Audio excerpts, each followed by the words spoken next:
lay before in our life reminds me of something that Socrates said a number of years ago. He stood up one day and made this statement.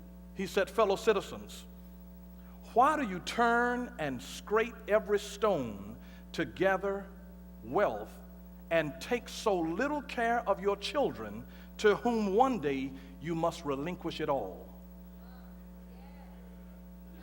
And growing up in the household of a multimillionaire, this was my dad's favorite saying: no amount of success can compensate for failure at home. Our real wealth is the wealth that we gain based on our relationships. Relationship with God, relationship with your spouse. Did you know that you're never disappointed by what you find in life? You're only disappointed by what you expect to find. And so if you expect to get married and that your spouse's responsibility, his primary responsibility, is to make you happy, you are sadly mistaken, because that's not a spouse's ordination, to make you happy. A spouse's real ordination is not to make you happy. Their primary responsibility is to make you holy.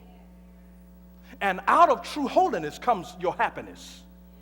And so when you, and this is one reason why every spouse has an ordination from God to be able to irritate the tar out of their spouse. Because it drives you to the prayer room and it produces a holiness out of you. Not my wife.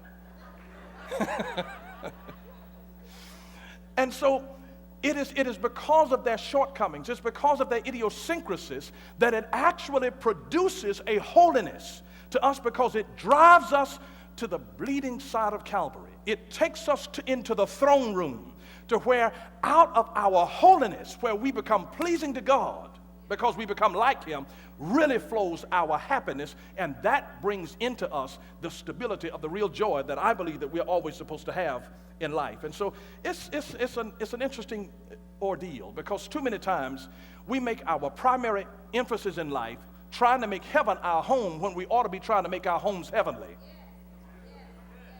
You see, a little faith can take you to heaven, but great faith can bring heaven to you.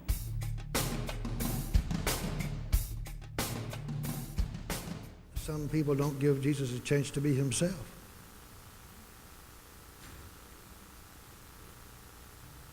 If you study the Bible, folks, you know as well as I do that He has promised you that He will be anything to you if you'll let Him be it.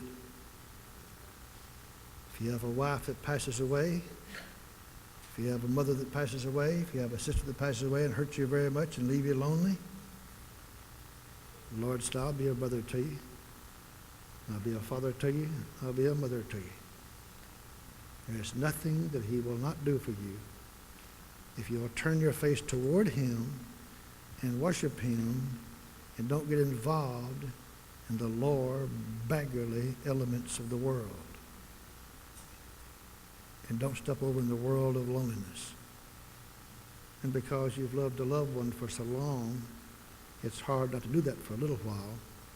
But don't let that spirit get a hold of you, because I have seen people let that old, lonely, grieving spirit get a hold of them because of a loved one that's died, and grieve themselves to death, and it cost them their life. Grieve themselves to death. That's what you call ignorance gone to seed. They're gone, folks. They were born again. They went to heaven. There's nothing you can do about it. There's nothing you can do about it.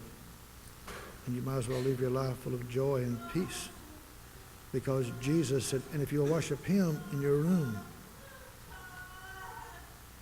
blessed be, He said, I will be that person to you. I'll fulfill your heart. Blessed be the name of the Lord forever. Everybody say, Jesus is wonderful. Jesus is wonderful. And He is wonderful. Just stand to your feet and raise your hands up to heaven.